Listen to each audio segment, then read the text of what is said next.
போன அஷ்டமியிலேருந்து பார்த்தீங்கன்னா ஒரு 21 நாளாக ஒரு கருநிறத்தில் இருக்கிற ஒரு பெண் நாய் வந்துட்டு இந்த கோயிலை வந்து சுற்றிட்டு நாங்களும் அது நம்ம ஒரு 10 நாள் வரை அதை நம்ம இது பண்ணிக்கல. நாங்கள் ஒரு அதுக்கப்புறம் ஒரு 10 நாளாக ஃபாலோ பண்ணுறோம். அது எவரி டைம் சுற்றிக்கிட்டே தான் இருக்குது. கொஞ்ச நேரம் ரெஸ்ட் எடுக்குது, எதாவது சாப்பிடுது.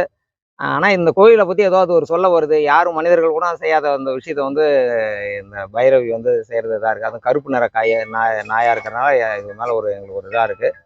கண்டிப்பாக எல்லாரும் இந்த உலகத்தில் இருக்கிற எல்லா மக்களும் இது கொண்டு சேரணும். இது ஏதோ சொல்ல வருது. காசி விஸ்வநாதரை பற்றி ஏதோ சொல்ல வருது. நாங்கள் அதுக்கு எங்கள் ஆலமண்டி வரையும் அதுக்கு பிஸ்கட் இதெல்லாம் வைக்கிறோம், தண்ணியெலாம் வைக்கிறோம். அது சாப்பிடுது. ஆனால் நல்லா ஓய்வு எடுக்குது. எந்த நாயும் அதை டிஸ்டர்ப் பண்ணல. அதை ஏதாவது அந்த நாய் கடிக்க வந்தாலும் அதை ஒதுங்கி போய்கிட்டே இருக்குது. யாராவது தடுத்து நிறுத்தினாலும் அந்த ஓடாமல் இருக்குன்னா கூட அதை தடுக்காமல் அது பாஞ்சு வழியாக அந்த கோயிலை வந்து பிரகாரமாக சுற்றிட்டு இருக்கு. இது ஏதோ ஒரு அற்புதமாக இருக்குது. நம்மளே இந்த அளவுக்கு சுத்த மாட்டோம். ஒரு 2 தடவை சுற்றுவோம், 3 தடவை சுற்றுவோம். நம்ம திருவண்ணாமலை போனால் அப்படி சுற்றுவோம். இந்த இறைவலத்திலேயே வந்து இந்த பார்த்தீங்கன்னா இந்த வில்லியனூர் இந்த சரௌண்டிங்கில் வந்து இது சுற்றுறது வந்து பெரிய அபூர்வமான ஒரு விஷயம். காசி விஸ்வநாதர் ஒதும்பட்டு சேர்ந்த ஊரில் இருக்குங்க. இது தினந்தோறும் காலையிலையும் மாலையிலையும் சாமி கும்பிடுக்க வரும். நான் அப்போ பார்த்தீங்கன்னா ஒரு கருப்பு நாய் வந்து கிட்டத்தட்ட ஒரு 17-18 நாளாக சுற்றி வருதுன்னான்னு பார்த்தா 300 தடவைக்கு மேலே ரெஸ்ட் இல்லாத சுற்றி கேஷுவலாக வருது. எந்த நாய் கூடயும் போய் சேர மாட்டுது. ஆனால் கோயில் உள்ளே போயிட்டு சிவனுக்கிட்ட போய் நம்ம தண்ணி வச்சு அந்த தண்ணி மட்டும் குடிக்குது. மற்ற ரெஸ்ட் எடுத்துகிட்டு யாரையும் வந்து இன்னும் எதுனே பார்க்க மாட்டுது. இது தினந்தோறும் அதாவது சித்தர் வந்து வழிபாடு தான் எங்களுக்கு தெரியுது. நாங்கள் வந்து கும்பகோணத்துலேருந்து வந்திருக்கோம். ஐயா முனுசாமி ஐயா பட்டையில் வந்து நாங்கள் வந்து ஒரு 21 நாளாக வேலை பார்த்துட்ருக்கோம். வந்ததுலேருந்து பார்க்குறோம், ஒரு கருப்பு நாய் வந்து காசி விஸ்வநாதர் கோயில் பிரகாரத்தை வந்து முறைப்படி சுற்றிட்டு வந்துக்கிட்டு இருக்கு. நாங்களும் டெய்லியும் ஆச்சரியப்பட்டு பார்த்துக்கிட்டு இருக்கோம். மற்ற நாய்களும் சேர மாட்டுது, சண்டை எந்த நாய் வந்து சண்டை இழுத்தாலும் சரி அதெல்லாம் சேர மாட்டுது, தேங்கி நின்றுக்குது. அப்புறம் தனியாக அதுபடியே அது போக்குக்கு சுற்றிட்டு வந்துக்கிட்டு இருக்குது. நாங்களும் ஒரு 21 நாளாக பார்த்துக்கிட்டு இருக்கோம். நைட்டு பகல் நாங்கள் எப்போ பார்த்தாலும் அது சுற்றிக்கிட்டு தான் இருக்குது. அது எத்தனை தடவை சுற்றணும்னு நம்மளால கணக்கே பண்ண முடியல. அந்த அளவுக்கு அது சுற்றிக்கிட்டு தான் இருக்குது. மனிதர்களும் நிறைய பேர் வர்றாங்க, அவங்களும் சுற்றுறாங்க. ஆனால் யாரும் டிஸ்டர்ப் பண்ணால் அந்த அளவுக்கு அவங்க கூட சுத்தம் பண்ணுறாங்க.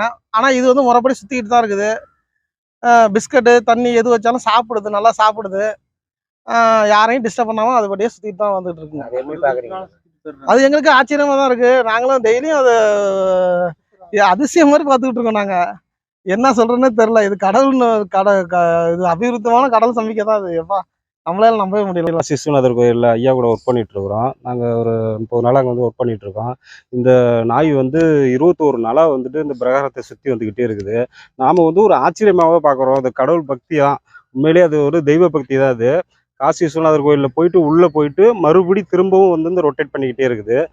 அதே மாதிரி இந்த இந்த நாய் வந்துட்டு ரொம்ப ஒரு அதிர்த்திரமான ஒரு ஒரு சம்பவம் தான் இது. நான் எங்கேயுமே இதை வரலையும் நான் பார்த்ததில்ல. அது ரொம்ப ஆச்சரியமாக இருக்குது. ரொம்ப கடவுள் தான் அப்படிங்கிற ஒரு நம்பிக்கை இருக்குது. காசி விஸ்வநாதருடைய ஆலயத்தில் போன அஷ்டமியிலேருந்து ஒரு 21 நாளாக ஒரு கருப்பு கலரில் இருக்கக்கூடிய பைரவி கோயிலை வலம் வந்துக்கிட்டே இருக்குது. எனி டைம் சுற்றிக்கிட்டே இருக்குது.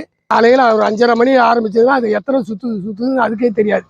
பசி தாகம் எதுவுமே இல்லாமல் ஏதோ ஒரு சித்தருடைய விளையாட்டாக தான் இருக்கக்கூடிய அளவில் இருக்குது. அது ஏதோ ஒரு கோயிலுடைய மாற்றத்திற்காக தான் இந்த மாதிரி சுற்றி வருது.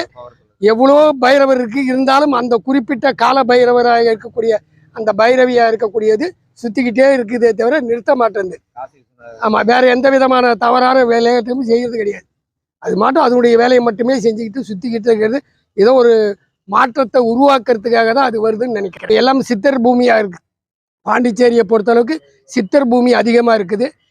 காசியில் இருக்க மாதிரி கால பைரவராக இருக்கக்கூடிய அந்த கருப்பு கலர் இந்த இடத்துல வந்து ஏதோ மாற்றம் உருவாக்குறதுக்காக உண்டான வாய்ப்பாக தான் நினைக்கிறோம்.